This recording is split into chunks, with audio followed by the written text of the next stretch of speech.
बवाल हुआ है। वक्फ कानून के खिलाफ प्रदर्शन के दौरान हिंसा हो रही, पुलिस पर पथराव किया है, गाड़ियों में आगजनी हो रही। तस्वीरें दिखाइए जरा। प्रदर्शनकारियों ने नेशनल हाईवे 12 को जाम कर दिया। ये देखिए, वक्फ कानून को लेकर प्रदर्शनकारी सड़कों पर उतर आए हैं और गाड़ियां जला रहे हैं। ये देखिए पश्चिम बंगाल की तस्वीर, मुर्शिदाबाद की ये तस्वीर है। बंगाल में जो वक्फ के खिलाफ प्रदर्शन हो रहे थे उसकी तस्वीरें मैंने आपको दिखाई। अब ये देख लीजिए, सड़क पर आग मुर्शिदाबाद में। अब ये देखिए, मुर्शिदाबाद में गाड़ियों को आग लगा दी। वहां हुड़दंगियों ने प्रदर्शन कर रहे हैं या हुड़दंग कर रहे हैं, ये देखिए, कपड़ा से अपना चेहरा ढका हुआ है, पत्थरबाजी कर रहे हैं, गाड़ियों को आग लगा रहे हैं। इस देश में प्रदर्शन की आजादी है, इस देश में सुप्रीम कोर्ट जाने की आजादी है। आजादी का मतलब यह नहीं है कि आप कुछ भी करेंगे, सड़क पर वाहन जलाएंगे, इसकी आजादी नहीं है। और यह पश्चिम बंगाल में हो रहा है, वक्फ कानून पर हो रहा है। जरा तस्वीरें देखिए, मैं इस पर वापस आ रही, लेकिन एक रिपोर्ट आपको दिखा देती हूं कैसे मणिपुर से लेकर पश्चिम बंगाल तक और जम्मू कश्मीर तक कैसे हंगामा हो रहा है वक्फ के नाम पर। सुप्रीम कोर्ट में 15 से ज्यादा याचिकाएं डाली जा चुकी हैं। ये तस्वीरें पश्चिम बंगाल से आ रही हैं। मैं शुरुआत सबसे पहले इसी बात से कर रही हूं, वारिस साहब ये जो बार बार बयान देते हैं, उन बयानों का नतीजा देख लीजिए सर। मुर्शिदाबाद में लोग उतर रहे हैं, हिंसा कर रहे हैं, गाड़ियां जला रहे हैं। ये देखिए जरा तस्वीरें, ये जो बयान दिए जाते हैं कि खून खौल रहा है, नाइंसाफी है हमारे साथ। जी, बयानबाजी का नतीजा तो आप हम सब देख चुके हैं ना। नागपुर के अंदर महाराष्ट्र में क्या हुआ, यही सब बयानबाजी का नतीजा है। मस्जिदों में घुस घुस के मारेंगे, एक धक्का और मारेंगे, शाहीन बाग को जलियांवाला बाग बना देंगे, ऐसे सारे बयान आ रहे हैं बीजेपी और उनके सहयोगी दलों के नेता के द्वारा, मगर कोई उन पर एक्शन कार्रवाई नहीं होती। तो उसका आप सब देख रहे हैं, बीड के अंदर भी वही हो गया। महाराष्ट्र के अंदर जिलेटिन स्टिक और सिगरेट जलाता हुआ पहले रील बनाया, उसके बाद जाके मस्जिद के ऊपर फोड़ दिया, दीवार को ये कर दिया, यूएपी लगाया उनके ऊपर। तो ये सारे बयान को रोकना चाहिए। हम तो पहले से बोले, देखिए सुचेत वायलेंस का मैंने हमेशा कंडेमनेशन किया है, वायलेंस नहीं होना चाहिए, मगर संविधान ने हमको अधिकार दिया है कि हम पीसफुल प्रोटेस्ट करें। मगर यहाँ जब यूपी में पीसफुल प्रोटेस्ट करने के लिए लोग गए काली पट्टी हाथ में बांध के, तो 2-2 लाख रुपया सबके ऊपर बॉन्ड। कौन से प्रोविजन के अंदर लिखा है भाई 2 लाख रुपया बॉन्ड? उसके बाद वहीं 2 दिन के बाद जब शोभा यात्रा निकली, आप शोभा यात्रा निकालिए, जिस गली से जिस महल्ले से जाना चाहिए, कोई रोक नहीं सकता। मगर आप जाके दरगाह के ऊपर, मस्जिद के ऊपर जाके स्पीक ऑन दीज विजुअल्स ना, ये क्या शांति प्रिय प्रदर्शन है? ये विजुअल शांति प्रिय है, इसको कंडेम करिए ना सर, क्योंकि यहाँ से आग और जगह लगेगी। किसी की दरगाह के ऊपर जाके, अरे भाई मैं तो कंडेम हर वायलेंस का करता हूँ, करता था, करता हूँ, करता रहूंगा। वायलेंस किसी को कायदा कानून हाथ में लेने का अधिकार है नहीं। पीसफुल प्रोटेस्ट होना चाहिए। अगर सरकार की नीति से किसी को आहत हुआ है तो पीसफुल प्रोटेस्ट करे, वो वायलेंस नहीं होना चाहिए। मगर जब वहां पे वायलेंस हो रहा है, जब भगवा झंडे लहरा रहे, वहां तो आप कुछ नहीं करते। पीसफुल प्रोटेस्ट जो कर रहा है उसमें 2 लाख रुपए का बॉन्ड डाल देते हो। सर ये पश्चिम बंगाल की तस्वीर है, पश्चिम बंगाल की पृष्ठभूमि के बारे में भी आप जानते होंगे, मुझे बताने की जरूरत नहीं है।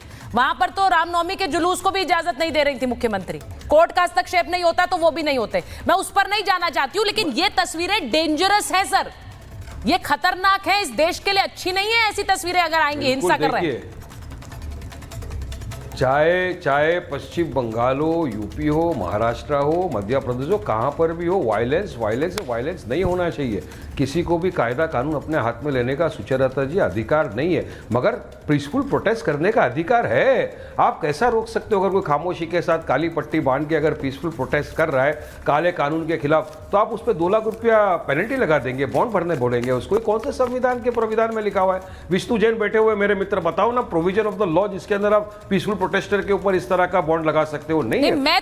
संविधान ने मैं तो आज वारिस साहब एक और बड़ा मुद्दा लेकर आई हूं, और क्योंकि आप वकील हैं, विष्णु जी वकील हैं, मैं तो चाहती हूं इस पर बोले, क्योंकि शाजिया जी भी सुन रही। शाजिया जी, विष्णु जी जरा सुनिए।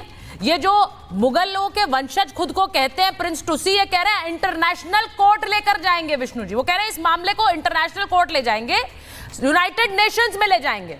आप सोचिए कि कैसे इस पूरे मामले को देश के बाहर ले जाने की कोशिश हो रही है। आप दोनों वकील हैं, आप इसे बेहतर समझते हैं। देखिए वो विष्णु जी आ रही हूँ। देखिए ऐसी बात है सुचरिता जी, हाँ। जो लोग ये कह रहे हैं कि वो इस मामले को इंटरनेशनल कोर्ट ऑफ जस्टिस ले जाएंगे, जरा इंटरनेशनल कोर्ट ऑफ जस्टिस का आर्टिकल 34 उठा के पढ़ लीजिए। इंटरनेशनल कोर्ट ऑफ जस्टिस में कोई व्यक्ति नहीं जा सकता है, सिर्फ जो देश हैं वो जा सकते हैं। तो ये प्रिंस टुशी के अलग देश बनाने की कोशिश कर रहे हैं या क्या इनकी मंशा है मुझे नहीं पता, और इनके जो भड़काऊ बातें, मुझे तो ऐसा लगता है। और सुचेता जी एक बहुत बड़ी गलती कर रहे हैं हम और आप, इनको प्रिंस कैसे बोल रहे हैं? आर्टिकल 18 में मना किया गया है कि आप किसी भी आदमी को कोई टाइटल से नहीं आप नवाजेंगे। तो ये टुसी है, ये प्रिंस नहीं है। ये जो आप प्रिंस बोल रहे हैं ये आर्टिकल 18 का वायलेशन है। ऐसे प्रिंस बोलते बोलते अभी तमिलनाडु के नवाब ऑफ आरकोट को नवाब का टाइटल दे दिया गया और वो आज तक चल रहा है, उसकी लड़ाई सुप्रीम कोर्ट में चल रही है, एक अलग विषय है। पर मैं यहाँ पे मेरे जो बहुत ही काबिल मित्र हैं वारिस भाई, इनसे पूछना चाहता हूं, आप बार बार कहते हैं कि हम वायलेंस का विरोध करते हैं। अरे आपके सामने जो विजुअल्स आ रहे हैं उसमें देखिए वारिस भाई, गाड़ी का नंबर है 786, उस गाड़ी को भी जला दिया गया। ये कौन सी मानसिकता के लोग हैं जो पूरे वेस्ट बंगाल को जला रहे हैं? अगर आपको वक्फ का विरोध है तो उसके खिलाफ तो याचिकाएं सुप्रीम कोर्ट में गई है, उसके खिलाफ हाई कोर्ट जाने का अधिकार है। आपके पार्टी के खुद के जो अध्यक्ष है वो सुप्रीम कोर्ट आए।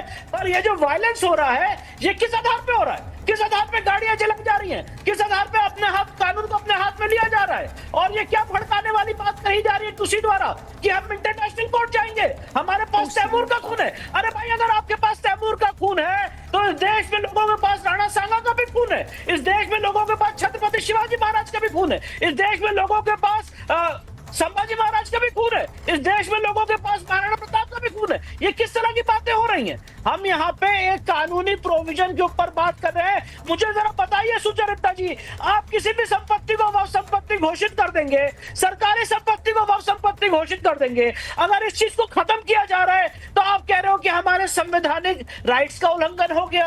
अगर आपको वक्फ बाय यूजर के कंसेप्ट को खत्म किया जा रहा है, तस्वीरें मैं जरा ये बताना चाह रही हूँ इस देश में हो क्या रहा है इस वक्त। विष्णु जी आप तो वकील हैं, यहाँ पे खुद वारिस पठान साहब वकील हैं, वो आप लोग इस बात को समझते हैं भाई देश में अगर कोई मुद्दा है जो गरमाया है, जब देश के गृह मंत्री ने खुद कहा है कि इस मामले पर आप कोर्ट जा सकते हैं, आप जाइए अगर आपको लगता है नाइंसाफी है। ये कौन है जो आके बोल रहे हैं कि हम इंटरनेशनल कोर्ट चले जाएंगे, हम यूनाइटेड नेशंस चले जाएंगे? उसका असर देखिए क्या होता है इन बयानों का।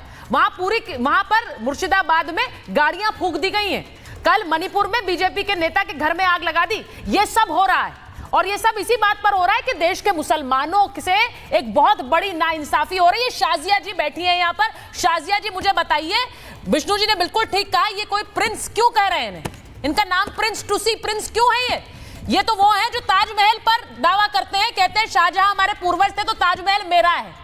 यही तो वक्फ कर रहा था और आज इन्हें अपनी संपत्तियों के डर सता रहा है तो ये प्रधानमंत्री को धमकी दे रहे हैं।